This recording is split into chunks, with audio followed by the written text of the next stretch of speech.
問大事です。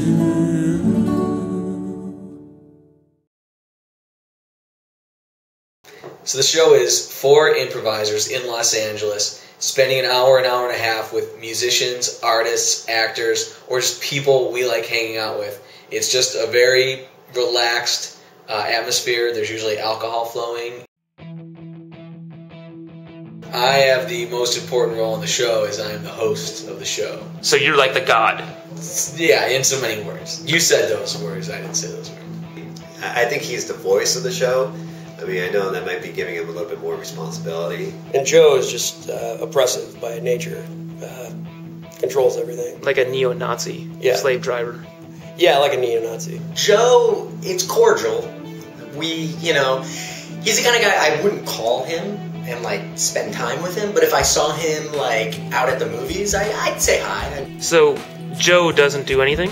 No. Yeah, I had not. Maybe a fist bump, I think, but not too much. We're two different people. I mean, he's from Ohio, and I'm from the real world. Joe named himself a producer, but doesn't do any of the work. So he's the producer in the true sense, because most producers don't really do any work. But I actually do all the work. I record it. Right. Mix it down, and then update the website. Okay, and do you actually participate in the podcast? Yes. I think Mike is the key essential of the show. Without Mike, there is no show. Mike. Which one's Mike? What would the show be like without you? There wouldn't be a show.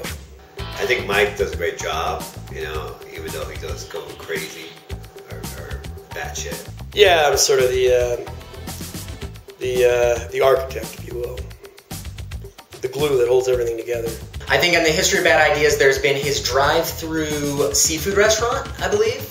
The Chum Bucket, I think is what it was called. So you're saying you would bang a duck? If it looked like that, yeah. He's made a lot of bad decisions. If I wasn't there, it'd be like a whole bunch of dump trucks with no drivers running into each other. Yeah, that makes a lot of sense. I'm fascinated with Mike the way that scientists are fascinated with diseases. I'd say I serve as the comic relief on the show. Everyone else is kind of heavy. And no one else is funny? No. Well, he's the young lad of the group. I call him the Condor Bernie. He's a very young guy. He's also, I think, key to the show. He's got the responsibility of the sound effects. Okay. So when we're done, I do the soundboard and all that and make sure that the show is kind of ready to go, and then I upload it online. So I'm like the audio engineer. So you're pretty important. Yeah, I don't think they could do it without me. I don't know, he's kind of the cocky one. He's very cocky. Sean is a friend, but I wouldn't say he's like. Can you tell me where your daughter lives? Sean gives me a lot of shit on the show. So you give it back to him? Right. Would you say you're a dick on the show? Do you contribute as like a dick? I'd say is it's tough not to be a dick. What about, last but not least, what about Sean?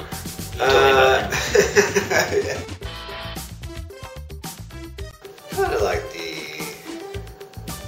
the gag man, I guess, or something. Kind of like a sidekick, kind of person. Like I'm not like a Robin. I like to think of Carlos as the machine. And he's kind of my wingman when we go to parties. Now, the real assholes are pretty much Joe and Carlos. Now, there's also another story where you got 37 lap dances. Yeah, the thing is, the lap dances are so they're like $10 there. It's like, come on, who could be that? Actually, whenever Carlos isn't being Carlos, I'm a big fan of the show. If I wasn't there, if I wasn't not on the show would still go on.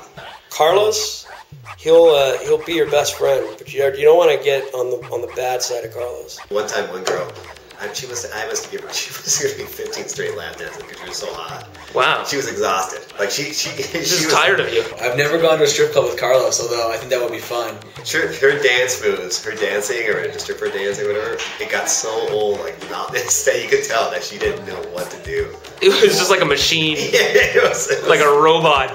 Robo-stripper. Yeah, robo-stripper. It's hanging out with a couple friends, having drinks. But by the end of it, you feel like you really know who our guest is, but not from what their work is, but through who they really are.